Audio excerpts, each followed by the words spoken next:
6 أوت 1945 مع 8:15 متاع الصباح، أمريكا تضرب اليابان بالنووي وقنبلة ذرية تهبط على هيروشيما. في قلب الانفجار تكونت لهليبة متاع نار، الحرارة في وسطها وصلت ل6000 درجة، 70,000 ماتوا على البلاصة حتى قبل ما يفهموا شنو اللي صار. آلاف منهم تبخروا كليا، ما بقى منهم شيء، حتى الجثث متاعهم ما فماش، و70,000 آخرين ماتوا من بعد متأثرين بجروحهم وجلودهم المحروقة، اللي عينيه خرجت واللي جلده ذايب يقطر من صوابعه. 3 أيام من بعد، نهار 9 أوت 1945، الأمريكان يعاودوا يبعثوا قنبلة ثانية على مدينة ناغازاكي. المرة هذه الموتى 80,000. الكل في الكل ما بين هيروشيما وناغازاكي ماتوا 220,000 شخص، وهذا راهو من غير ما نحسبوا آلاف العباد اللي الإشعاع النووي تسبلهم في تشوهات وماتوا بالمرض الخايب. من بعد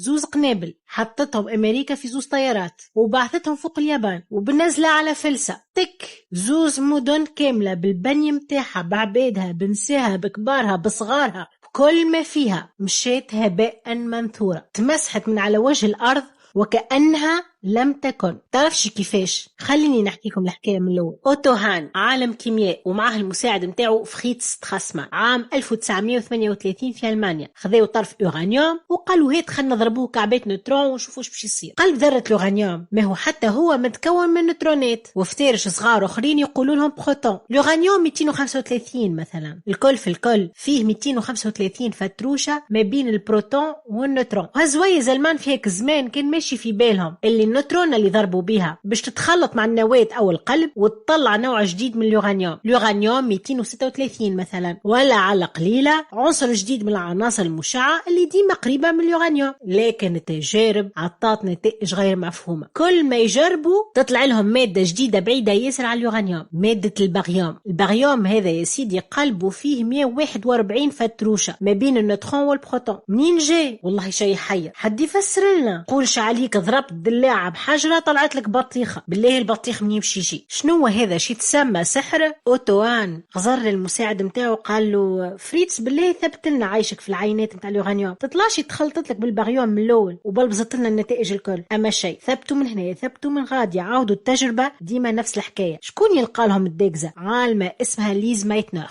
غزرت لهم قالت لهم